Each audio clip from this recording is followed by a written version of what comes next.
بسم اللہ الرحمن الرحیم الصلاۃ والسلام علیکہ یا رسول اللہ وعلی آلکہ واصحابکہ یا حبیب اللہ۔ آج کے سبق میں ہم مسند امام اعظم کی کتاب سے کتاب الایمان والاسلام والقدر والشفاعہ کا بیان پڑھیں گے۔ ایمان، اسلام، تقدیر اور شفاعت کا بیان۔ اس حدیث کا مضمون سمجھ لیجئے کہ صحابی رسول سیدنا یحییٰ بن یعمر رضی اللہ تعالیٰ عنہ اپنے ایک دوست کے ساتھ حضرت عبداللہ بن عمر سے ملاقات کرتے ہیں، ان سے تقدیر کے بارے میں پوچھتے ہیں اور ان لوگوں کے بارے میں فتویٰ پوچھتے ہیں کہ جو لوگ تقدیر کا انکار کرتے ہیں، کہ کہتے ہیں کہ تقدیر کوئی چیز نہیں ہے، ان کے بارے میں کیا حکم فرماتے ہیں۔ تو حضرت عبداللہ بن عمر رضی اللہ تعالیٰ عنہ فرماتے ہیں اگر میرے پاس کوئی فوج ہو تو میں ان کے ساتھ جا کے جہاد کروں۔ پھر آپ نے آقا علیہ الصلوۃ والسلام کا ایک فرمان تھا جو انہیں سنایا۔ آپ کہتے ہیں کہ ہم آقا علیہ الصلوۃ والسلام کی بارگاہ میں بیٹھے تھے تو ایک خوبصورت جوان، سفید رنگ، خوبصورت بالوں والے، خوشبو میں بہکتے ہوئے، سفید نورانی کپڑے پہنے ہوئے آقا علیہ الصلوۃ والسلام کے پاس آئے۔ انہوں نے سلام کیا، السلام علیکم یا رسول اللہ، اور کہتے ہیں کہ اہل مجلس سے بھی انہوں نے سلام کیا تو حضور نے بھی جواب دیا، تو ہم نے بھی حضور کی اتباع اور پیروی میں ان کے سلام کا جواب دیا۔ پھر انہوں نے اجازت طلب کی کہ یا رسول اللہ صلی اللہ علیہ وسلم میں قریب آ جاؤں، تو حضور نے فرمایا آپ قریب آ جائیں۔ تو انہوں نے آقا علیہ الصلوۃ والسلام کے گھٹنوں کے ساتھ گھٹنے ملا دیے۔ انہوں نے آقا علیہ الصلوۃ والسلام سے چند چیزوں کے بارے میں سوال کیے، کہنے لگے کہ اخبرنی عن الایمان، ایمان کیا ہے؟ تو حضور نے فرمایا ایمان یہ ہے کہ اللہ کے فرشتوں پر، کتابوں پر، رسولوں پر ایمان لاؤ، آخرت کے دن پہ ایمان لاؤ، تقدیر اچھی ہو بری ہو سب اللہ کی طرف سے، اس پر بھی ایمان لاؤ۔ تو وہ سوال کرنے والے خوبصورت جوان نے کہا صدقت یا رسول اللہ صلی اللہ علیہ وسلم۔ عبداللہ بن عمر کہتے ہیں کہ اس بندے نے جب آقا علیہ الصلوۃ والسلام کی تصدیق کی اور صدقتا کہا تو ہمیں بڑا حیران ہوا، حیرانگی ایسے ہوئی کہ یہ بندہ پہلے سے جانتا ہے۔ پھر کہنے لگا مجھے خبر دیں عن الاسلام، اسلام کیا ہے؟ تو حضور نے فرمایا نماز پڑھنا، زکوٰۃ دینا، حج بیت اللہ ادا کرنا، طاقت ہو تو رمضان شریف کے روزے رکھنا، غسل جنابت کرنا۔ پھر اس نے کہا صدقت یا رسول اللہ صلی اللہ علیہ وسلم۔ حضرت عبداللہ بن عمر کہتے ہیں ہمیں پھر حیرانگی ہوئی۔ پھر اس بندے نے تیسرا سوال کیا اخبرنی عن الاحسان، یا رسول اللہ صلی اللہ علیہ وسلم مجھے احسان کے بارے میں بتائیں۔ تو حضور نے فرمایا احسان یہ ہے کہ تو کوئی بھی اچھا عمل کرے، اس عمل کو اس انداز میں ادا کرے کہ اللہ تجھے دیکھ رہا ہے۔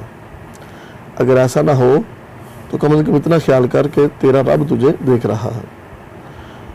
اس نے کہا اگر میں نے ایسا کر لیا تو میں محسن ہوں۔ آپ صلی اللہ علیہ وسلم نے فرمایا ہاں بالکل۔ پھر اس بندے نے کہا صدقت یا رسول اللہ صلی اللہ علیہ وسلم۔ پھر اس بندے نے کہا کہ یا رسول اللہ مجھے قیامت کی خبریں دیں، کب ہوگی، کب قائم ہوگی؟ آپ صلی اللہ علیہ وسلم نے فرمایا جس سے تم سوال کرتے ہو وہ اس کے بارے میں تم پوچھنے والے سے زیادہ واقفیت نہیں رکھتا، ہاں اس کی کچھ علامتیں ہیں، نشانیاں ہیں۔ پھر آپ صلی اللہ علیہ وسلم نے فرمایا ان چیزوں کو اللہ ہی جانتا ہے، قیامت کب آئے گی، بارش کب ہوگی، عورت کے پیٹ میں کیا ہے، کل انسان کیا کرے گا، کہاں مرے گا، اللہ تعالیٰ جاننے والا ہے، خبر رکھنے والا ہے۔ اس نے کہا آپ صلی اللہ علیہ وسلم نے سچ فرمائیے، کہہ کر وہ بندہ ہماری نظروں سے اوجھل ہو گیا۔ آقا علیہ الصلوۃ والسلام نے فرمایا جاؤ اس بندے کو بلا کے لاؤ۔ صحابہ کہتے ہیں ہم دوڑے گئے ان کے پیچھے، ہمیں ان کا کوئی نام و نشان تک نہ ملا، پتہ ہی نہ چلا کہ وہ کس سمت اور کس جانب چلے گئے۔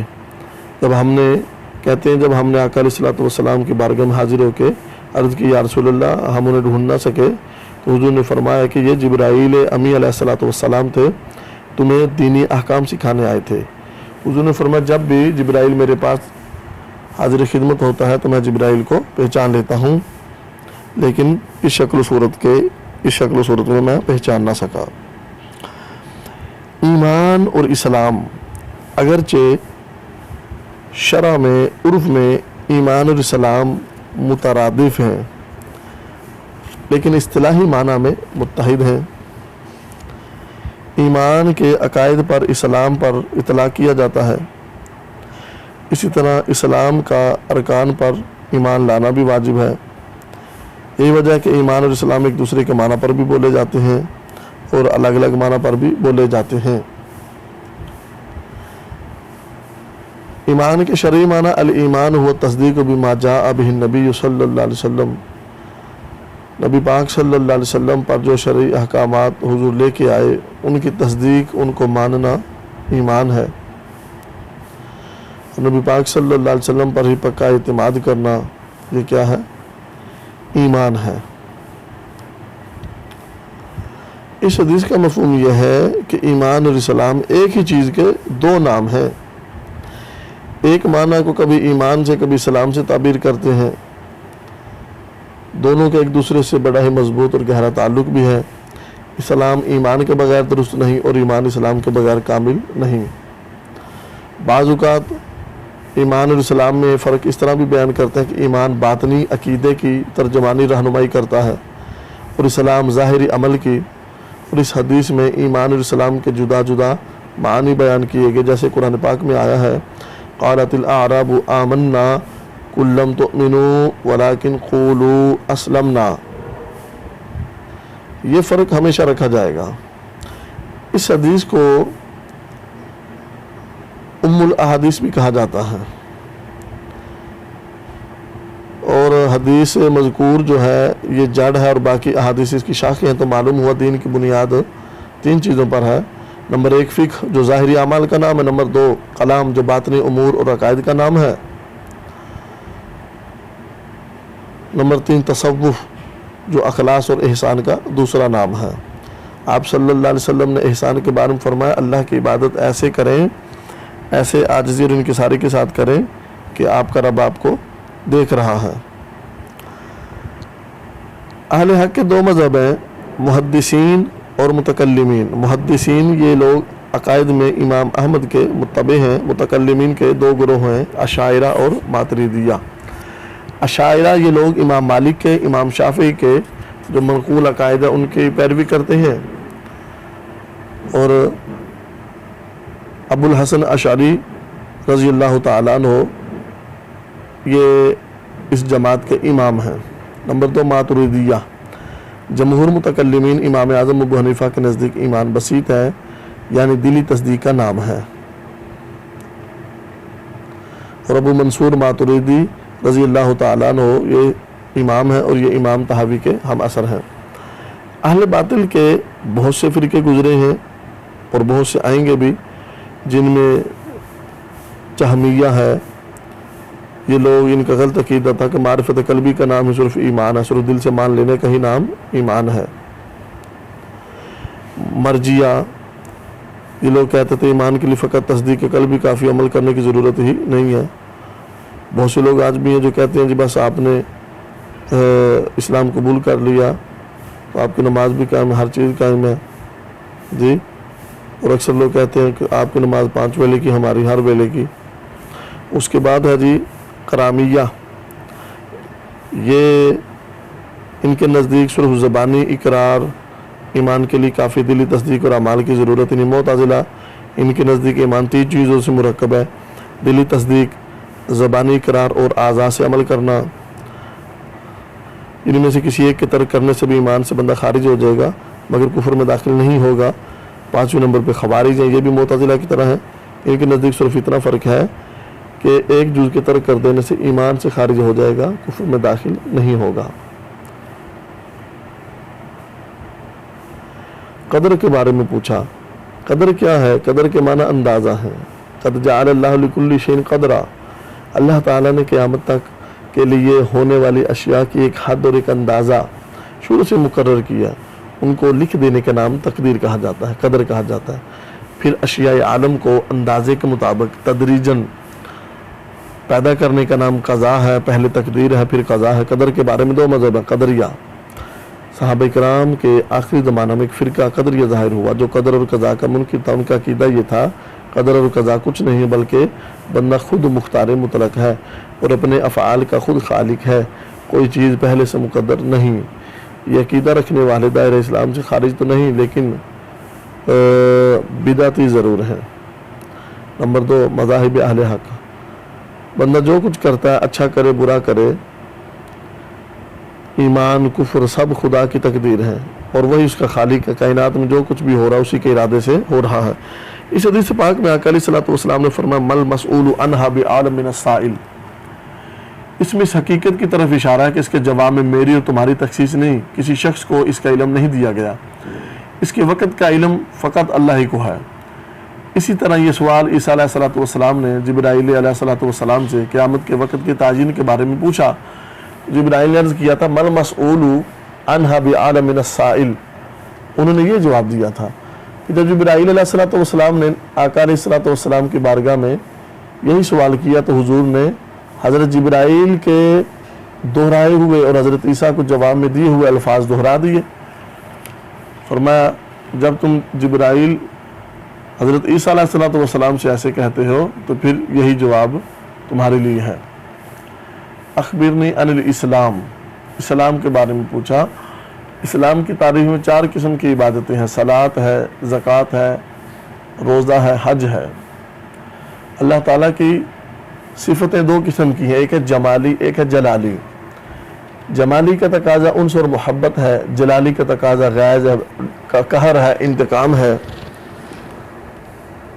صلاۃ اور زکوٰۃ صفت جلالی کا مظہر ہے، کیونکہ نماز میں مجرم کی طرح بندہ ایک جگہ نظر جما کے ہاتھ باندھ کے اور اپنے آپ کو بغیر حرکت کیے ہوئے کھڑا رہتا ہے، اسی طرح ایک مجرم اپنے مال کا جرمانہ حاکم کو دے رہا ہے۔ روزہ، حج یہ صفات جمالی ہیں، روزہ دار خدا کی محبت میں نفسانی خواہشات کو چھوڑتا ہے، حج میں محبوب کے گھر کے دیدار کے لیے اپنے آپ کو سفر کی پریشانی اور مشقتوں میں لے کے گھومتا رہتا ہے، حرم کا طواف کرتا ہے اور حرم کی دیواروں کو، خانہ کعبہ شریف کی دیواروں کو بوسہ دیتا ہے، چومتا ہے۔